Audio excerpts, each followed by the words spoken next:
Good afternoon students. आज आपका 4th chapter मन, जो एक पूरक पठन है, ठीक है। इनके राइटर जो है, जो पोएट है, वो है विकास परिहार, ठीक है। तो एक ये पोएम है। ये पोएम में वो ये कहना चाहते हैं कि हर छोटी छोटी चीज़ें, जो हर छोटी छोटी इंसिडेंट्स जो हमारे साथ होते हैं, तो उसका मीनिंग क्या होता है हमारे लाइफ में, इसके बारे में उन्होंने बताया है। तो आज हम पढ़ेंगे। घना अंधेरा, चमकता प्रकाश और अधिक, ठीक है। अगर अंधेरा घना हो तो जो घना यानी बहुत डार्क अंधेरा, घना अंधेरा है तो भी अगर, लेकिन जब उसमें प्रकाश कर दो तो प्रकाश क्या होता है, वो चमकता है, ठीक है। उसकी रोशनी ज़्यादा चमकदार होती है अंधेरे से कहीं ज़्यादा। करते जाओ, पाने की मत सोचो, जीवन सारा। तो उन्होंने इसमें ये कहा है कि अगर आपकी ज़िंदगी में, अगर आप इससे छोड़ के अगर अपनी लाइफ से आप रिलेट करोगे, तो आपकी ज़िंदगी में कितना भी अंधेरा हो, लेकिन एक चमकता प्रकाश है जो बहुत ज़्यादा चमकता है। तो इसलिए आप अपना काम जो आप करना चाहते हो वो करते जाओ, अपने मतलब जो आपको खुशी मिले वो काम करो। जो ऐसा मत सोचो कि पूरी ज़िंदगी आपकी अच्छी हो जाएगी या एकदम आपको कोई लाइफ में प्रॉब्लम नहीं आएगी। जो मन में आए, वो जो पाने की सोचा है उस पर आप काम करो, उसका फल आपको मिलेगा। लेकिन पूरा जीवन आप पाने की कोशिश करोगे तो वो कोशिश मत करो। हर खुशी तो हमको नहीं मिलती है, ठीक है। जीवन नैया मझधार में डोले, संभाले कौन। तो जीवन की जो नैया है, नैया यानी नाव, तो जीवन की जो नाव है, मझधार यानी कभी इधर तो कभी इधर, बीच में डोलती है, कभी दुख में तो कभी सुख में। तो ये नाव को संभाले कौन, ठीक है। वो ऐसे बोल रहे कि ये हमारे जीवन में सुख दुख जो भी होता है, उस जीवन को संभालने कौन संभालेगा, हम खुद संभालने वाले हैं, ठीक है। रंग बिरंगे रंग संग लेकर आया फागुन। फागुन का महीना अपने साथ क्या क्या लाया है, रंग बिरंगी चीजें। मतलब फागुन का महीना काफी रंगीला होता है, काफी अच्छा होता है, ऐसा उन्होंने बोला है। कांटों के बीच खिलता फूल देता प्रेरणा।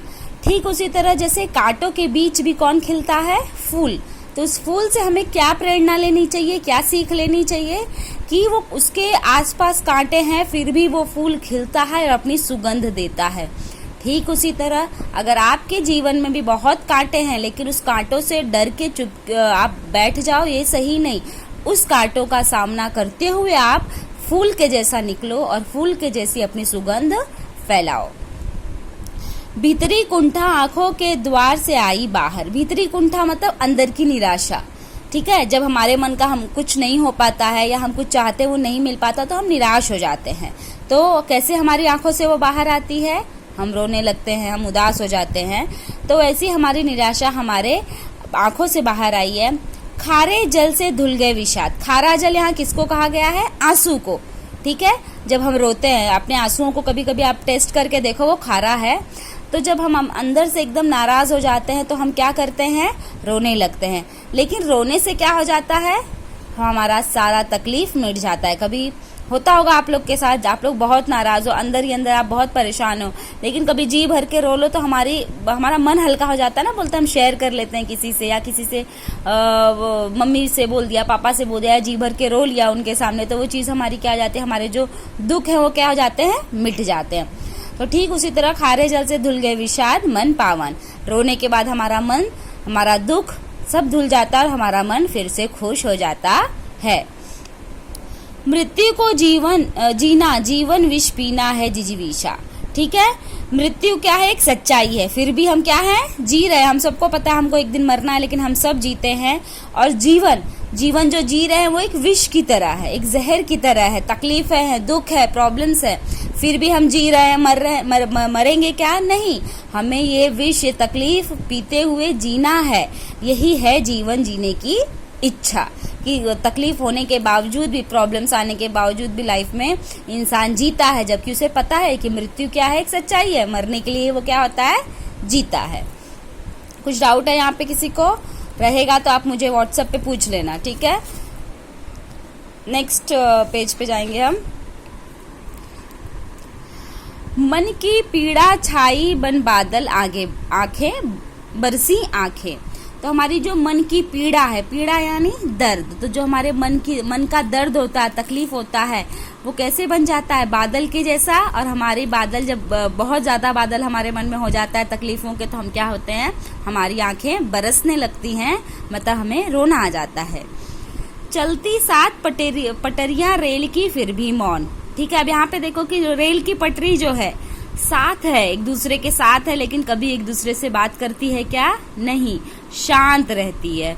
मौन यानी शांत, मतलब अब एक दूसरे से वो बात नहीं करते, भले पूरे स्टेशन तक साथ रहेंगी पटरियां, लेकिन हमेशा मौन रहती हैं। सितारे छिपे बादलों की ओट में सूना आकाश। सितारे कहाँ छिप गए, बादलों की आड़ में छिप जाते हैं, तो उससे क्या दिखता है, हमारा पूरा आसमान क्या दिखता है, सूना दिखता है। जब भी वही सितारे आसमान में खिल जाते तो आसमान कैसा दिखता है, प्यारा दिखता है। तुमने दिए जिन गीतों को स्वर हुए अमर, सागर में भी रहकर मछली प्यासी रही।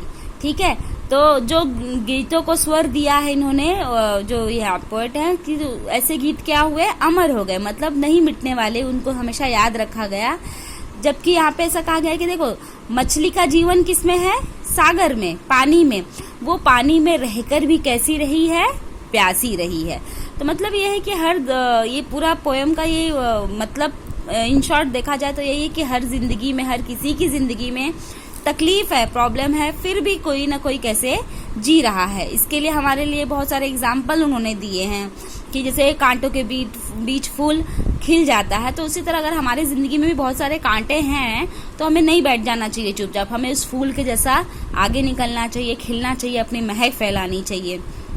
ठीक है, अगर मन में बहुत दुख है तो रो के उन आंसुओं से अपने मन को हल्का कर लेना चाहिए।